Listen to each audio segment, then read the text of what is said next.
Hello, friends, and thanks for listening to Moon Tower Soccer. On today's show, we're going to talk about Austin's second designated player, Tomas Pochettino. We're also going to have an interview with Chris Bils of the Striker Texas about the website and some recent stories that he's written about Austin FC, and also cover a few other points of Austin FC news. My name is Landon Cottom, and I'm joined, as always, by Mr. Jeremiah Bentley. Hey, everybody, I'm Jeremiah Bentley. Landon, how's your last 4 or 5 days been? It's been an adventure. We were without electricity for 48 hours. Electricity came back on. We're recording this on Wednesday. Is today Wednesday? Yes. That's how my last few days has gone. I don't know what day it is, but power came back on this morning, and then water went out almost immediately after that. So it's been wild. We haven't mentioned my clothes that I'm wearing yet. Listeners, you won't be able to see this, but I'm wearing a high-vis orange set of coveralls, which has kind of been my uniform for the last few days when our house was kind of hovering around 40 degrees for most of Tuesday. And so we ended up taping up blankets around all the windows to insulate it more and kept a fire going. And we got it up to like 58 degrees by the time bedtime came around. So it was an interesting couple of days, but we're made it through and we're doing okay. How about you guys? How have you been doing? Well, first I want to say you look like you should either be milking cows or out working on a power line right now. I think one of those two best describes that outfit. But so the reason I have these coveralls is because my grandfather trained bird hunting dogs for a living and had all these like super heavy duty hunting gear. So you could go out in the cold because you go hunting for birds at like 5 a.m. or something. And so that's why I own these. I myself don't go hunting, but all my neighbors probably thought it was pretty entertaining to watch me just take my dog on walks the last couple of days wearing these. I like it. No, man, we've hung in there. We've had on and off power, but we're in a pretty good routine where it's on 3 hours and off for an hour and a half. So we're all right. The water thing's becoming a challenge. Had I known we would lose water today, I might have showered yesterday, but I wasn't I wasn't thinking ahead on that one. Yeah, so looking through when I also didn't have phone data this whole time, so I was just like kind of living blissfully ignorant of all the stuff happening in the world. But after I found out why we don't have water and some other things happening around the city and around the state, it was a little bit depressing and a little bit made me a little bit angry, but I reminded myself of a quote from Mr. Rogers, and I think it's actually Mr. Rogers quoting his mother, but he said, "Look for the helpers. You'll always find people who are helping." And so trying to be positive and help other people has really been really good for me and my wife today. So let's talk a little bit about some people in Austin who are helping, the Austin FC players. So you want to give us a few details about that? Yeah, this afternoon, this GoFundMe popped up, which originally, I believe, appears to come originally from Matt Beasler and then the Stuvers, who have both been very active on Twitter throughout, kind of about helping people out. But they're doing a fundraiser. They posted sort of the intro to it is the entire city of Austin needs help. Many people are without electricity, heat, food, and shelter. The players of Austin FC have come together to help in any way possible. And it kind of goes from there. So it's a GoFundMe. The club and the 4ATX Foundation have gotten involved too. And the money will go to the Austin Area Urban League Emergency Response Fund. Technically, the money goes to 4ATX Foundation first, and the 4ATX is going to turn that money around and donate it to this emergency response fund that the Urban League has created. And last time I looked, I think they had raised almost $10,000 this afternoon out of that, of donations from fans. I even saw the Columbus supporters groups and supporters had come through and donated. So I saw that from their decade. So saw the Cooligans talk about it. So it's a really cool thing to come out of a crisis, I think. Yeah, it's awesome to see those players who the vast majority of them have no connection here and are very new in town, but they're stepping in and saying this is our community now and we're going to do what we can to help because we do have this platform to help with it. And so Yeah, I don't I don't know that any of the players expected this kind of weather when they signed on to move to Austin, but it's been really cool to see all of them kind of jump in and lend a helping hand where they can. Yeah, so we'll put a link in the show notes to where you can go to contribute to that, but you can also go to Austin FC's Twitter page or website or Matt Beasler's. It's all over if you look, especially on Twitter, to find a link to do that and go donate. And if you're able to, do your part to support your neighbors in need. So before all of this weather crisis happened, some of the biggest Austin FC news in a little while happened. Something we've been excited to talk about, and it got delayed by this weather. But it's the Tomas Pochettino signing.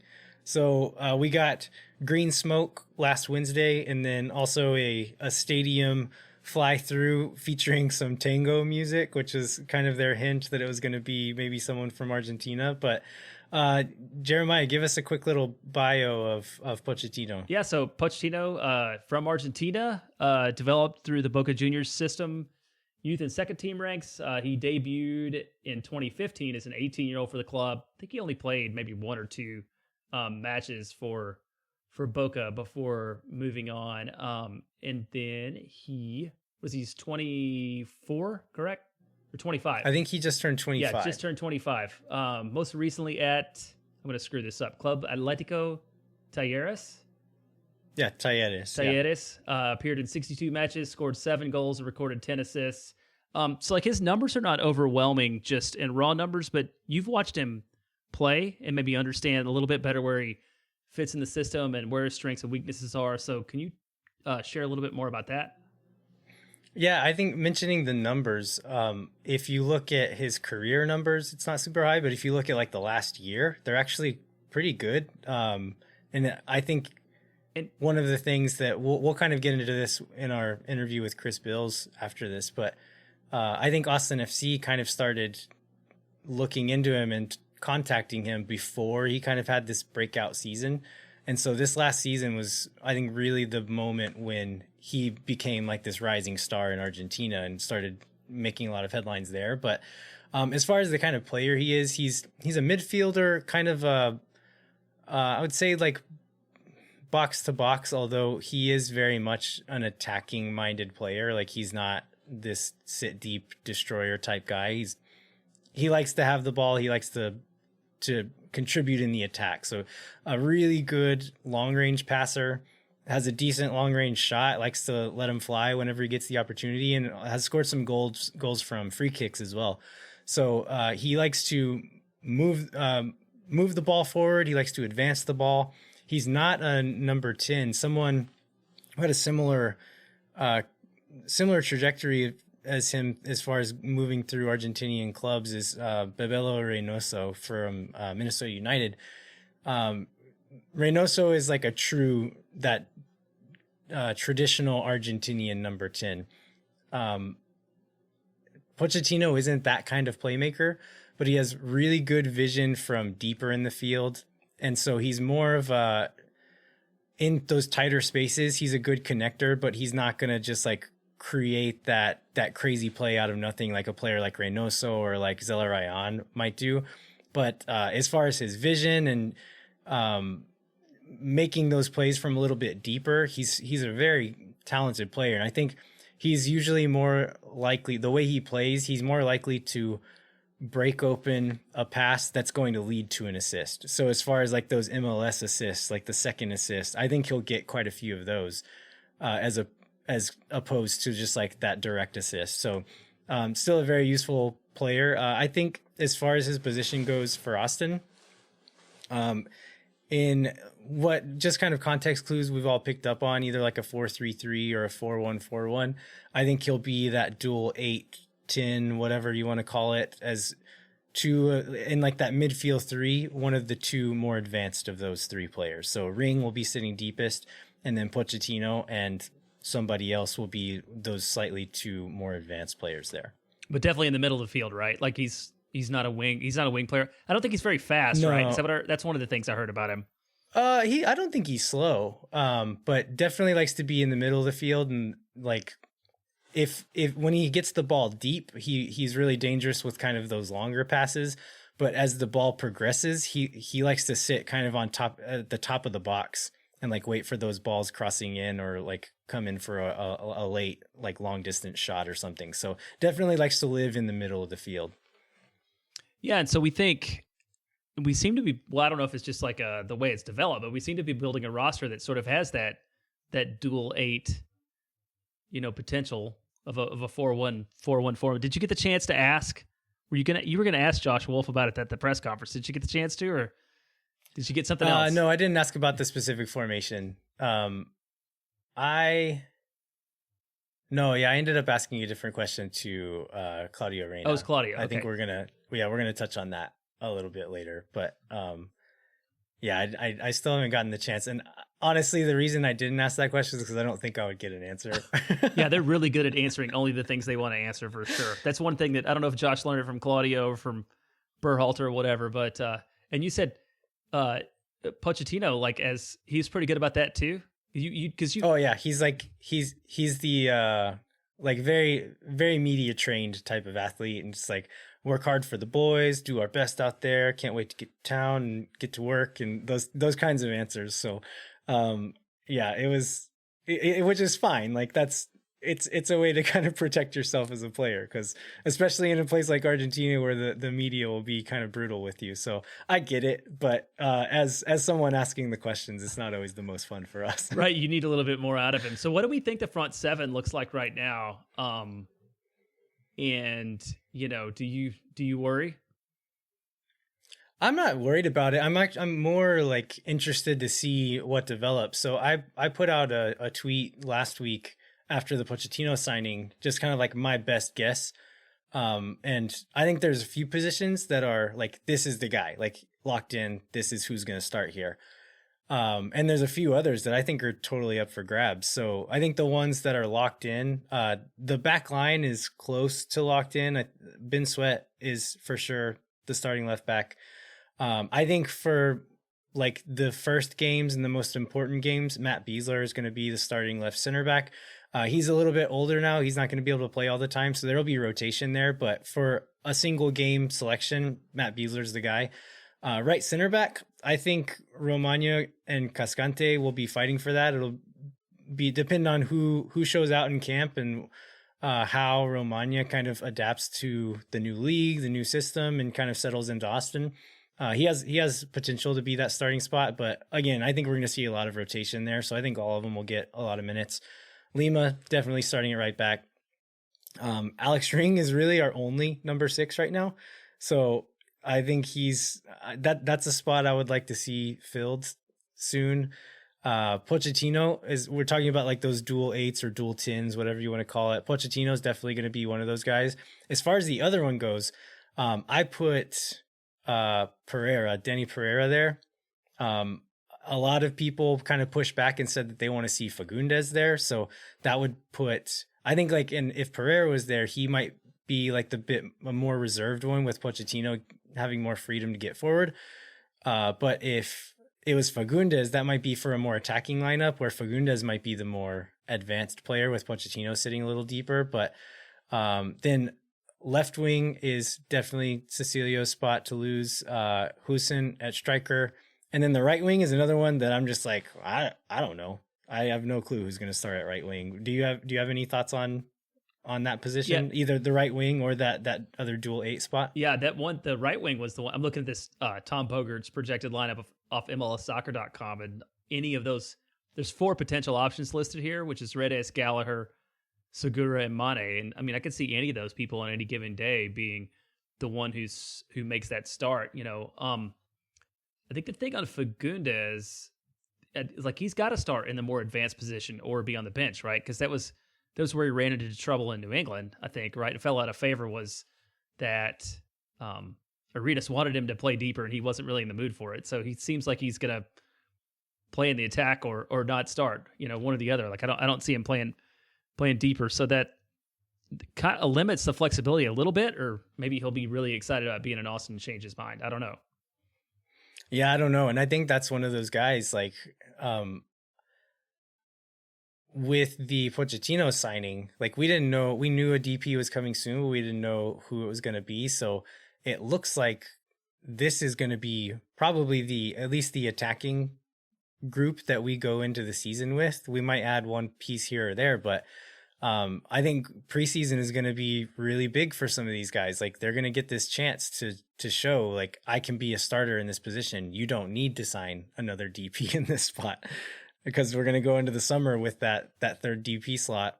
And I honestly think they're just keeping those options open and telling Diego Fagundes, prove to us that you're a starter in this spot, or telling any of these guys, Rodney Redes, John Gallagher, Stroud, any of these guys, like, prove to us that we don't need to sign anybody else here. And there's going to be a lot of competition, which is the thing I'm really looking forward to seeing how that all pans out.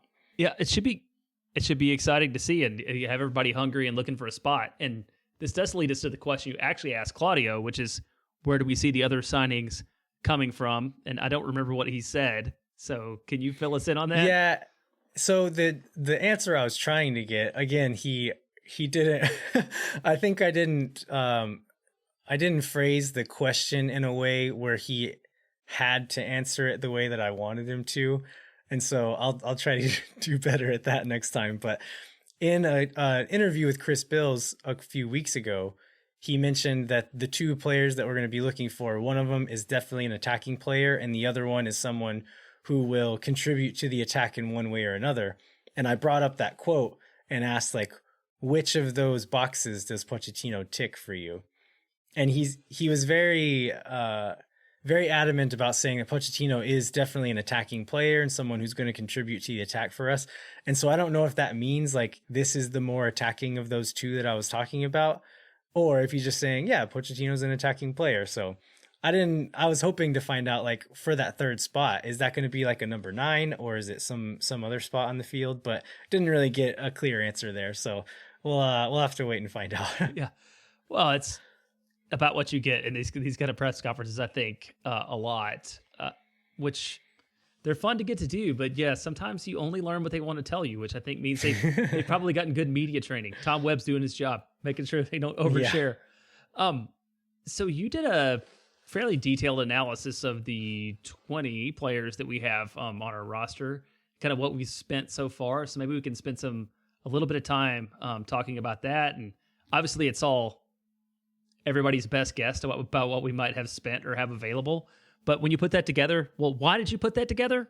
First of all, I just seen a lot of questions in, like, various group chats and on Twitter, just like, how much money do we have left? Because MLS is clearly a salary capped league. And so you can spend as much as you want on those 3 DPs. But I wanted to know, like, okay, how much money do we actually have left to spend on the rest of the roster? And so I started just, like, patching together this spreadsheet. With the nature of MLS, we don't have all the numbers. So we don't know how long these contracts are. We don't know the salaries of a lot of these guys. We don't know how much the transfer fees were for some of them. So there's a lot of guesswork in here. So what I ended up doing was kind of making a lowest possible estimate and a highest possible estimate, and just making both of those, like, marking both of those numbers on the sheet there. And what I came up with is that if these estimates are anywhere close to right, that we still have quite a bit of money to spend on those final few roster spots. Yeah, and we looked, all we could kind of figure out is sort of what maybe the median salary was for an MLS player that we know, because we've heard about that during the collective bargaining agreement, and then where it fits into what we have now, and decided it was close enough to be reasonable. We did talk about TAM players right before we started recording, and how many we might have versus the average club, which I think leads us to believe that there's some more money to be spent on them out there. And can you share those numbers? Yeah, so as of 2019, again, 2020, we don't have numbers on anything because the Players Association didn't release those. But in 2019, I looked through the list of TAM players on each team, and it looked like most teams, like, kind of the general range was like 4 to 6 TAM players on an MLS roster. As far as my best estimates, we have 1 or 2 on the roster currently. And they are, I don't think Alex Ring, definitely, just because of how high his salary is. He was making almost $1 million in New York, which would put him well over the like the DP threshold, which means we have to use that TAM to buy him down to below that mark. And then the only other one that might be is Matt Beasler. He was on TAM money in his last contract. He was a free agent though, so he may be below that threshold at this point. But Ring is the only one that I can almost guarantee we're using TAM on. So if we're to, it looks like we have that money to spend on those spots. And so my estimates for how much TAM we have left is anywhere between 2 million and 2.5 million, based on my guesses in this spreadsheet. And then as far as general allocation money, between 1 and 2 million. So I think this is one of the reasons why a few weeks ago when Claudio Reyna told Chris Bils that we have 4 or 5 senior roster spots still available, that's why that was important, is because we have all this money, but it doesn't matter if you've got no roster spots to fill anymore. So it looks like we do still have some roster spots and we do still have money to spend. And so we've got that third DP spot coming in the summer, but there are still some of those more mid-range guys that we could use that TAM on to really strengthen this roster. Yeah, that'd be really great. Where would you do that if it was you? I think probably one more spot on the back line, you know. I agree. Yeah, I think either like we just have so many midfielders, don't we? Like that, and a lot of them are gambles. Like these wingers and midfielders, you'd bet on at least one of these guys to hit and be really a really good player for us. And that's really all we need, is if 1 or 2 of them do really well. But at the number 6, we need some backup for Ring, because we don't really have another truly defensive midfielder on the roster. And so anybody who filled in there would be doing just that, filling in. Like they're not going to be a natural in that position. And then the back line as well. I think 1 or 2 more kind of versatile and solid guys on that back line would make this team really, really good. Did Segura ever play there? I feel like when we watch that tape, that video, I mean, you would not want him there for a lot of matches, but he seems like he could be an emergency, fill-in kind of spot. I don't think he's ever played as like the number 6. Okay. I think he would be as like one of the 2 in a double pivot, but always a more defensive player next to him. Okay. I would imagine if he did play there, it was in an emergency situation, because his strongest spot, from what I can tell, is on the right wing, and definitely likes to kind of be that shuttling winger moving up and down. So I really don't know, like, if Ring were to be out, who would play in that number 6 spot. Gotcha. Well, let's talk about another very MLS mechanism for acquiring players, which we think we have one in house of, and that is of the CBA officially made the U22, or affectionately known as Young Money, by Sam and Paul player available. We believe that Rodney is one, and maybe at some point we'll find that out. But what do you know about sort of this provision of the CBA and how it might get used? Yeah, so it's essentially expanding the number of players you can spend that extra money on. And so what makes this special is that you can spend, as far as the transfer fee goes, that's kind of like a designated player. You can spend as much as you want, and it's not going to count towards the salary budget.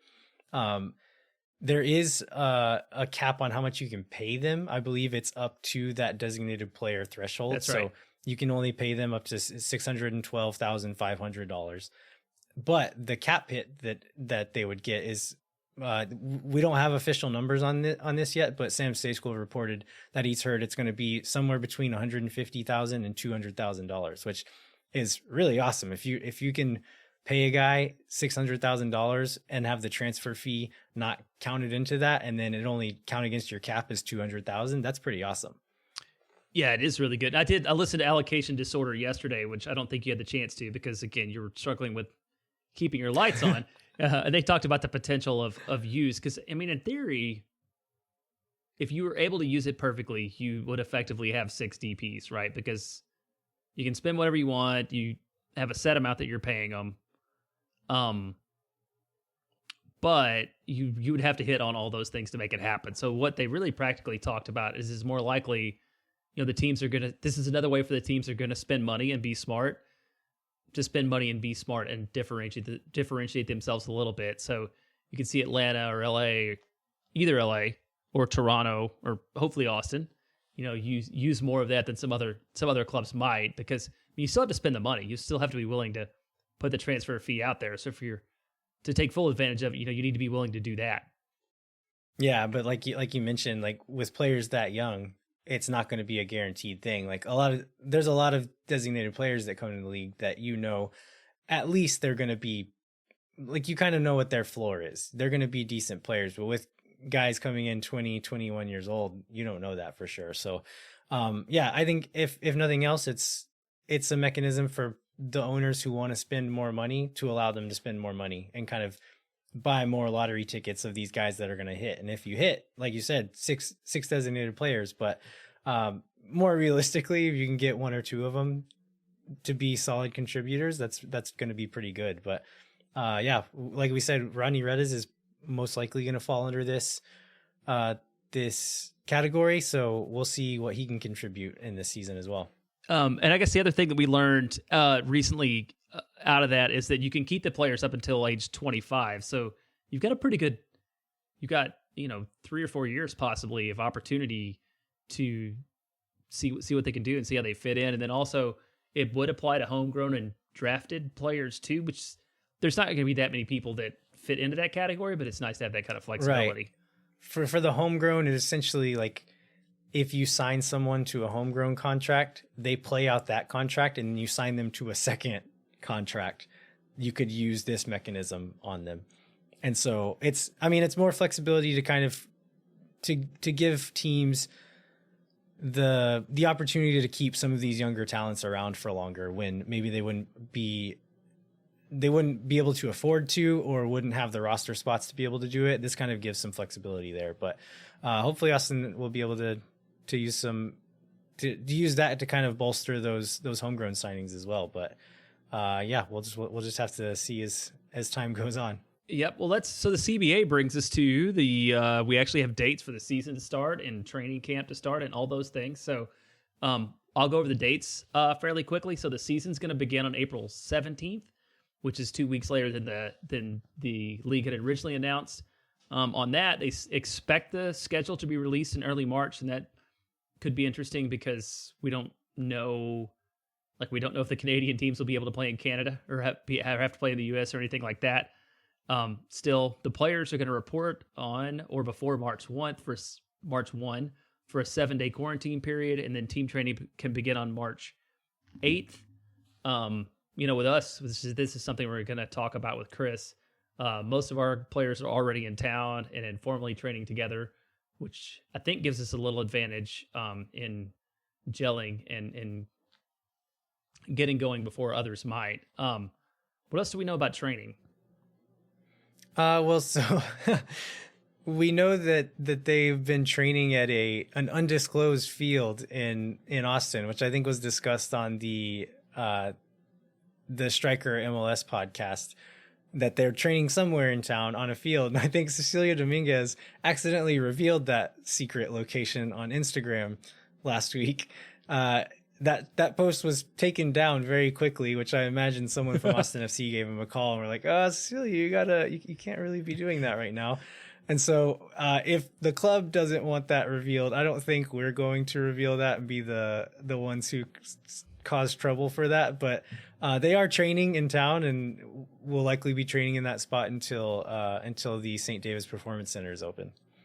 Yeah, but hey, the Marcelo on Bright Verde should feel free to dig into that and break that, and then we'll be happy to report it from there because we love those guys. That's what we do. Yeah, and then also the transfer window moved back a month, but we talked about this off air. That's really kind of irrelevant. And can you talk about why? Yeah, I think it was Jeff Reuter on Twitter was commenting on this. Like, it essentially doesn't matter. It's when you can officially register players is the only thing that matters. So like someone like Tomas Pochettino, he signed a contract with Austin FC. The only thing that needs to be done at this point is he needs to be registered to play for Austin FC. So that will happen when that transfer window opens, but it doesn't really change anything else practically. So that part doesn't matter so much. It'll maybe give us a little bit more time to sign like players late into the season, whereas maybe that window would have ended earlier. So we'll still be able to sign players right up until that point, but it doesn't really affect anything. Yeah, so the window is now opens March 10th, closes June 1st. That's a good point in the closing. And I heard that was also really good for the teams that had loaned players out to the European clubs. And there's something about them coming back, about when they would come back, that it would help. Right, like a player like Jordan Morris, who went over to England, like he's not going to miss that much time with the Sounders now with that delay. So it'll be maybe a month or so that he'll be gone. Not even that, maybe just a handful of games, and then he'll be back in Seattle playing with them. If he comes back, that'll be fun to watch too. But any of those guys, any of those teams who are planning to bring those players back, those players aren't going to be missing much. Yeah, that's very true. So we could probably go into this more some other time, but do you have an idea? You have a guess for who our first away match might be? And then also, do you have somebody you would like it to be? Well, we don't know what the schedule is going to look like, but I would imagine kind of like they did last season, playing in kind of these regional pods for a bit. I would imagine at least the beginning of the season, they're going to want to limit travel as much as they can. So I wouldn't be surprised if we see the first game against one of the Texas teams. Yeah, I feel the same way. And I feel like if in a normal year, maybe it would have been like Portland. I feel like that would be a natural fit. And I feel like the relationship between the owners, with, I think Precourt's talked about the Portland owner sort of being his mentor and, our guiding light for how we want to build the club, that might have been the option. But I think you're right. I would expect that the public health above all is probably what it's going to be. So I'd expect to be a driving road trip for our first away match. Yeah. One other thing I wanted to bring up is I wish I could remember where this was from. I think it might have been in one of the more recent press conferences with Claudio Reyna, but he said something about playing teams in playing the Texas teams, and then also mentioned something along the lines of like other teams who might be in Texas. And I was curious to know if like this, I may have missed this news in my 48 hours of no electricity, but last I checked, only one of the Canadian teams had announced where they were going to like call their home base. And I think it's Vancouver is going to be in Salt Lake for those days. So I was curious if maybe one of the Canadian teams was going to maybe like post up in Frisco for a month or something and play their games there and just be in a warm weather climate until they're able to like be traveling back and forth from Canada more often. But this could be complete nonsense, but that's something that made me kind of piqued my interest. Is like, oh, maybe one of the Canadian teams would come down and be like one of those, play in our like regional group for a month until they can travel a bit more freely. That'd be great. I love that rumor. That's really exciting. That's a good thing to think about. I didn't pick up on that, but I think you're right. I don't remember. I can't imagine it would be Toronto, but I don't remember anybody else having announced it. So maybe that's an option.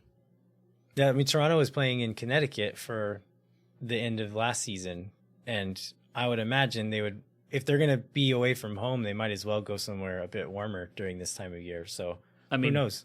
In theory, although I'm pretty sure it's been colder here than in Anchorage and lots of other places over the last week. All right, let's jump into our interview with Chris Bils. So anybody listening to the show knows who Chris Bils is. So I don't think we need much introduction there. So we're going to talk to him about some stories he's written, talk to him a little bit about the Striker Texas and a few other things. So hang tight. We're going to take a quick break and we'll be right back with Chris Bils.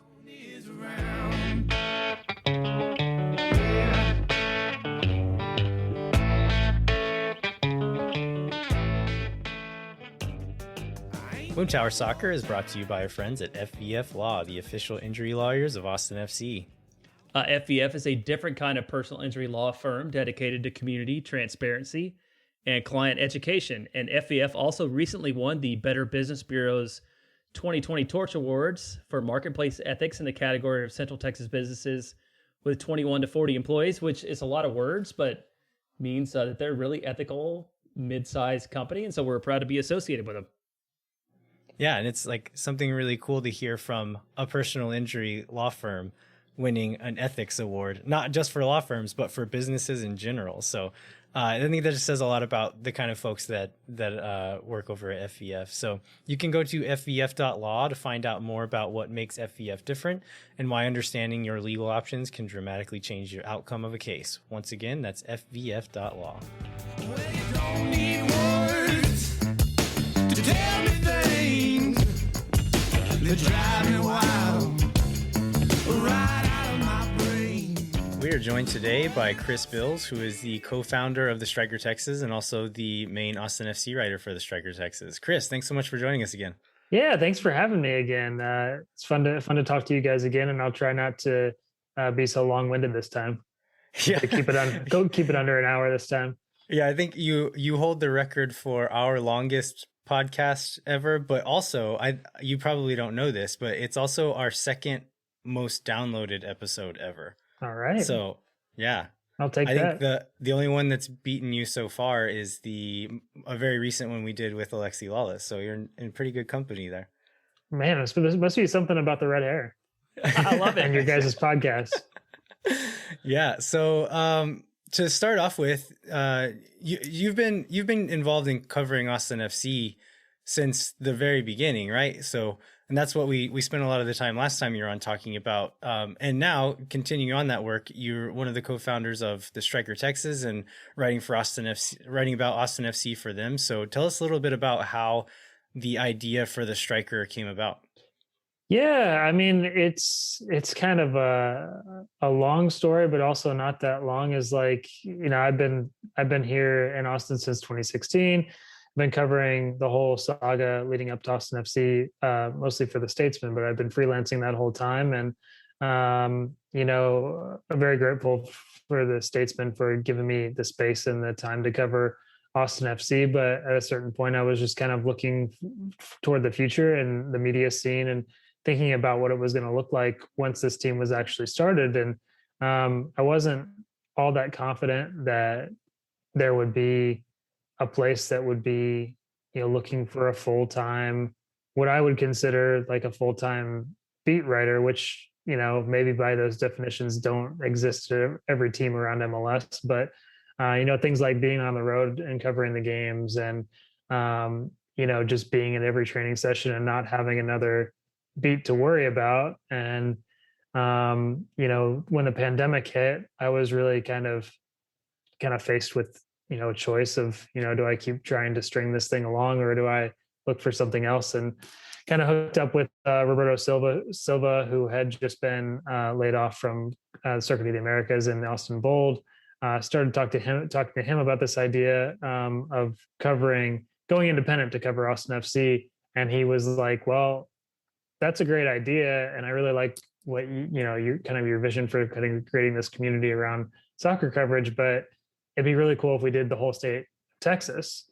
And I don't know, that was just kind of a light bulb moment, I think, for both of us to kind of think about how big could we make this thing. We got Rene van de Zande involved, who he was the former majority owner of the Austin Aztecs before Bobby Epstein took it over. And he kind of latched onto this idea as well. We got John Arnold and Victor Ariza on board, and it's just kind of grown from there. So we have a network you guys have met of, some writers around Texas that are going to cover the USL Championship teams, as well as Houston Dash. We actually have two writers, Bianca and Laura, Bianca Verrar and Laura Gomez on the Houston Dash.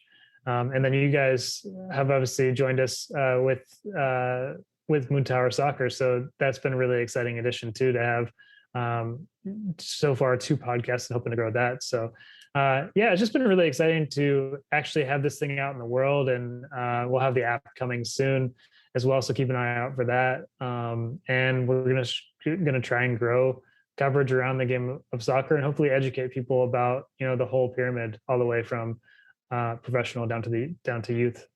So that's kind of the goal and the mission. And like I said, it kind of sprouted out of my desire to cover Austin FC full time. But I think the vision and seeing how many different people are getting paid to write about soccer, it's for me been a really fulfilling and a really cool part of this whole process over the past year or so. So looking at the just kind of the broader soccer media landscape, what space do you see the Striker Texas filling within that?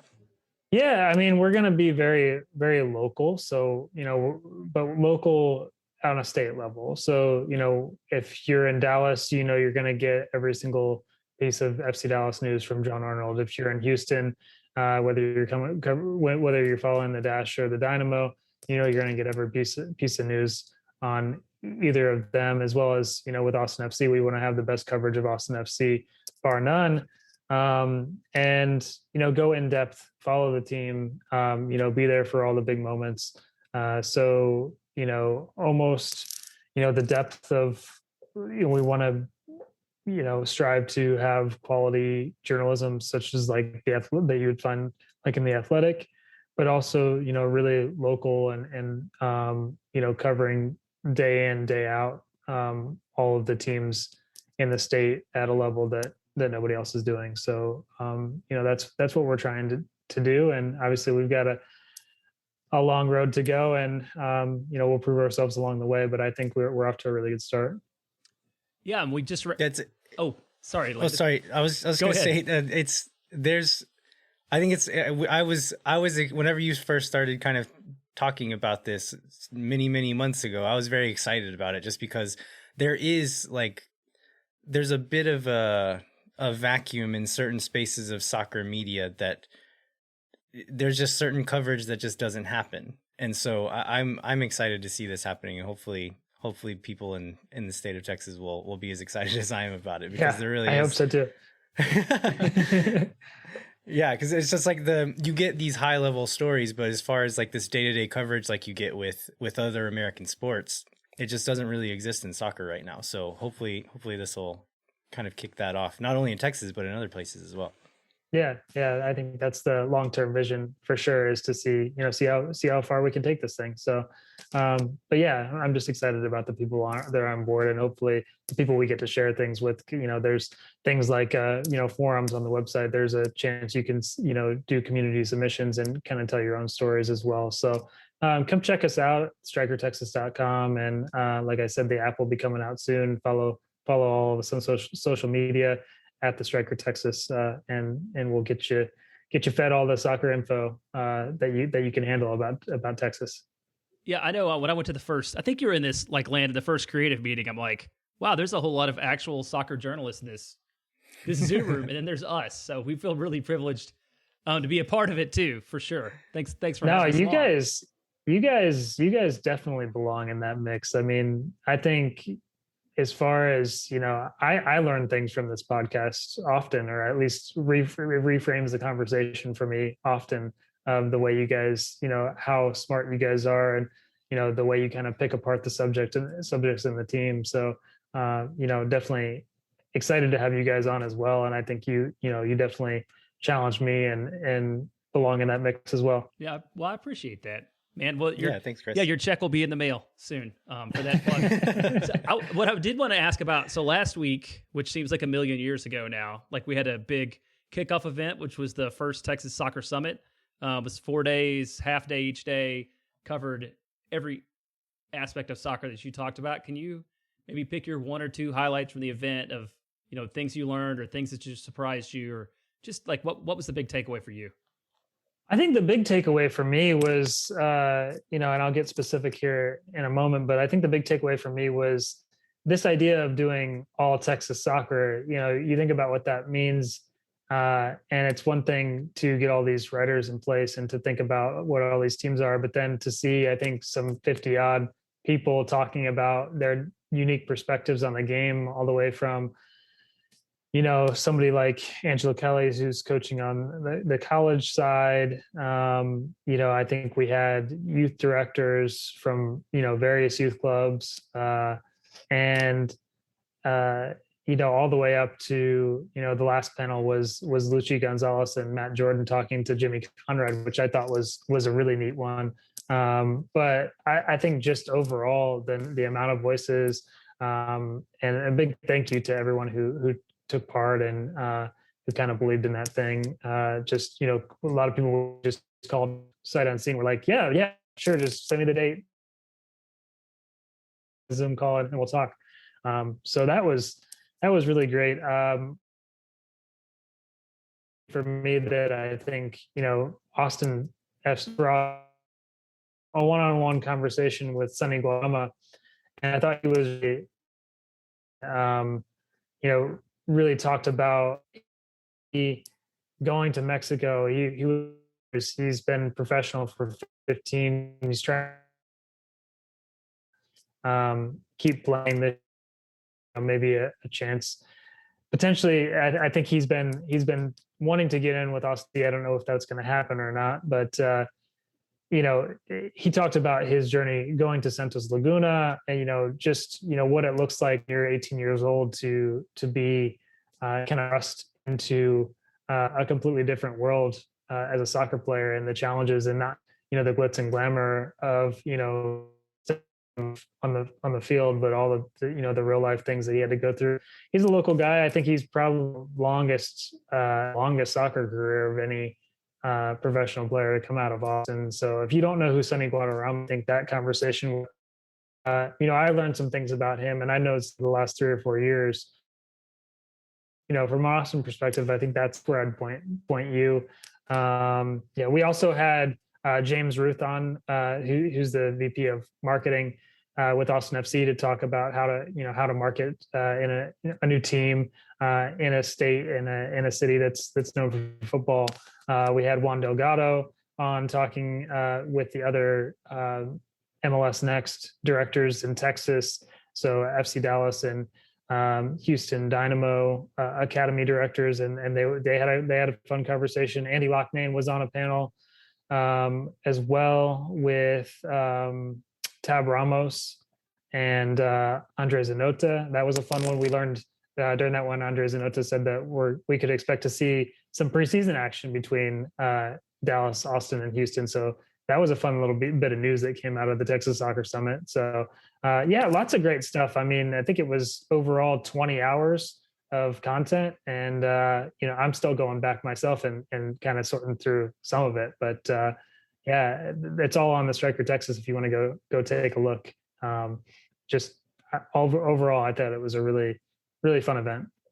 Yeah, I had to miss several of them because of my work schedule, but I'll definitely be going back and checking out some of those, because there's a couple that you just mentioned that I didn't even know happened, and so I'm excited to go check them out again. Yeah, we had Cami Privet from the Dash was driving around Houston while she was on the Zoom call, which was maybe my highlight of the whole thing. Laura Gomez was man, that was such a fun panel.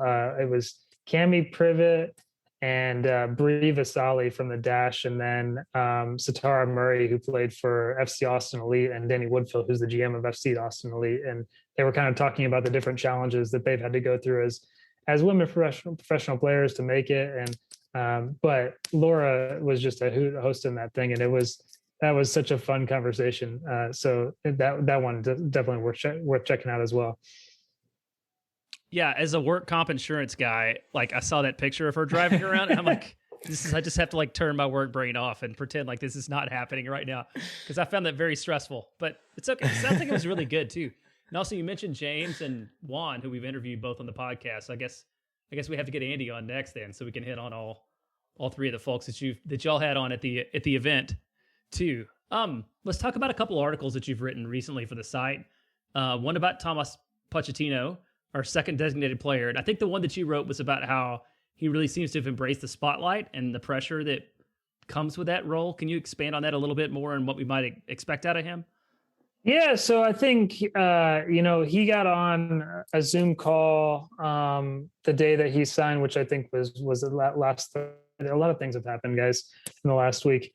So Tomas Pochettino, I think he was calling in from Argentina, and he was talking about the different offers that I kind of asked him, hey, you had a chance to go to Boca Juniors or River Plate, or I think there was maybe even some European interest as well that you guys have talked about. And he really was one.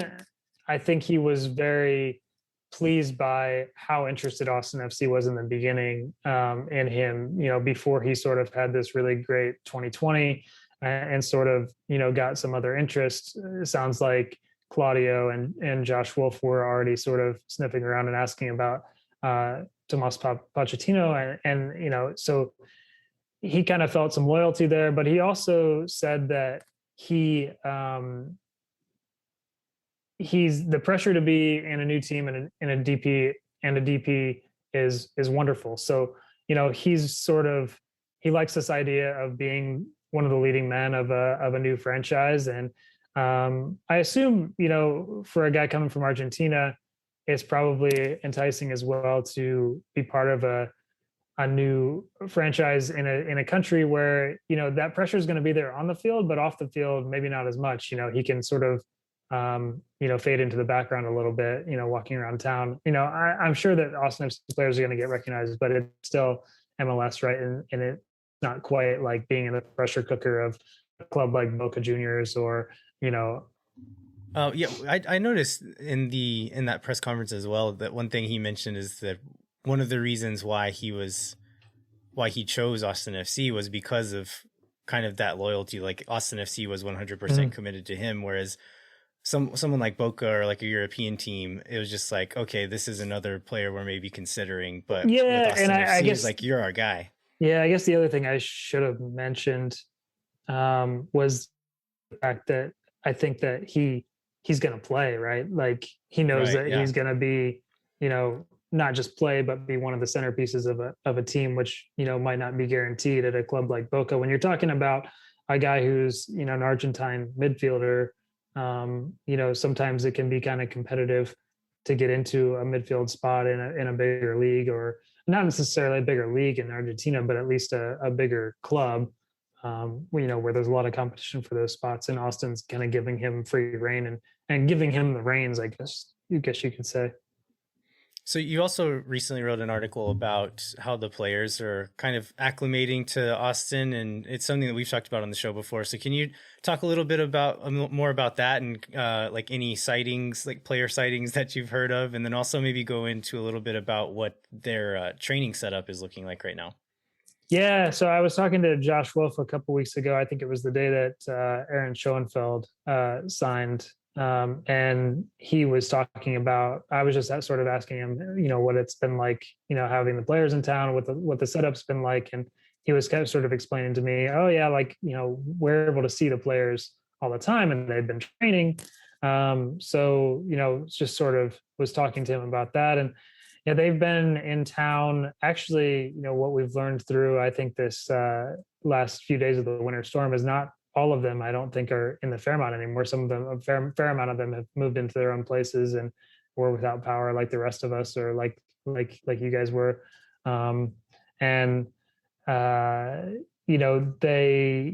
They've been training together, but it's all optional.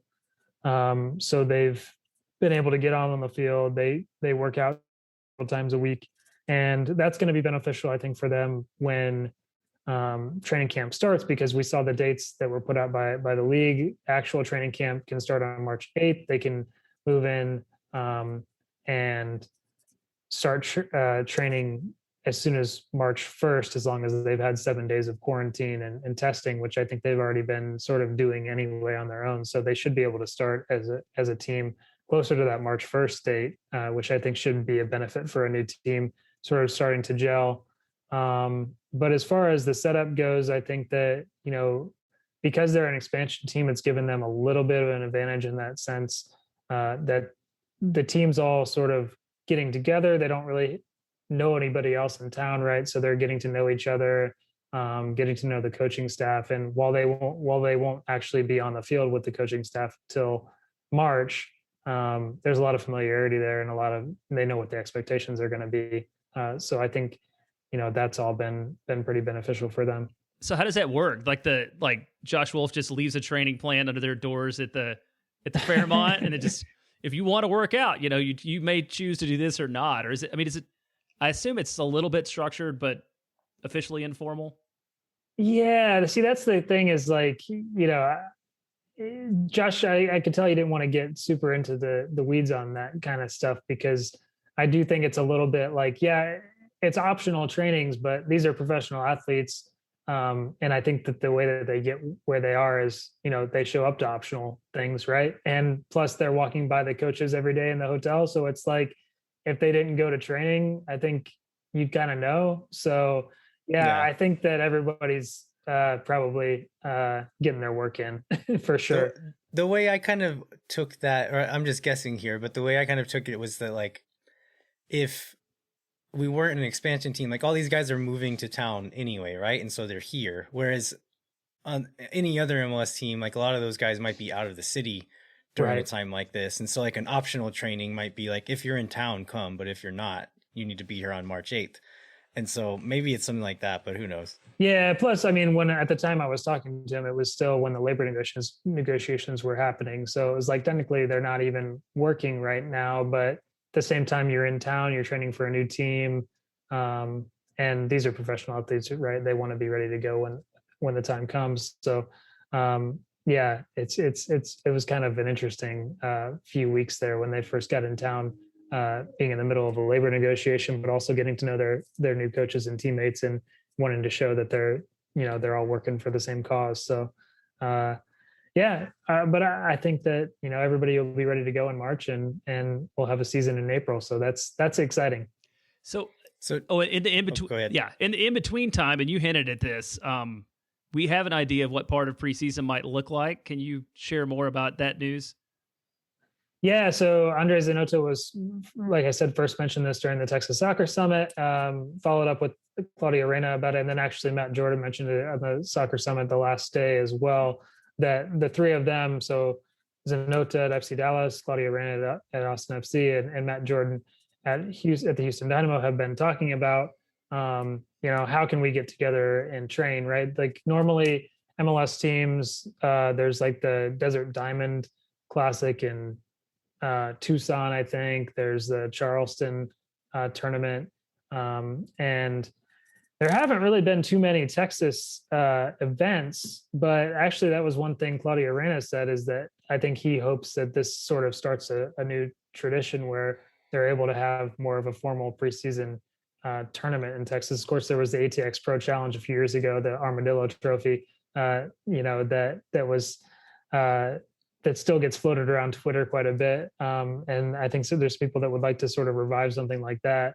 But at least for this year, it sounds like there's going to be some friendlies between the three Texas teams. We might even see those streamed. I'm not sure if they're going to open up the stadiums for fans, but they might have at least, some of those games might be in either Houston or Dallas. I don't think Austin's going to be ready to host, either at the training facility or at the stadium, obviously by March. But mid-March, early April, we should see some of the first of the new look Texas Derby matches happening, whether we actually know the results or they're behind closed doors or they're streamed live. All right, yeah, that's pretty exciting to be thinking about, like, the first moments we're going to get to see that team take the field. So I think that's a good place to stop. So before we wrap up, is there any other parting thoughts you want to share? No, thanks guys for having me on, and keep up the good work. I think this is, one of my favorite listens every week, and a good way to catch up on the Austin FC news and hear what you guys are thinking about everything from a fan perspective. So I look forward to hopping on whenever you guys will have me. Perfect. Thanks, Chris. Right. Yeah, you can find Chris's work, as we mentioned before, at the Striker Texas, and then also is at Chris Bils on Twitter. Is that right? At Chris Bils, 1L. Perfect. Awesome. Well, thanks so much for joining us, Chris. We'll talk to you soon. All right. Thanks, guys. Thanks, Chris.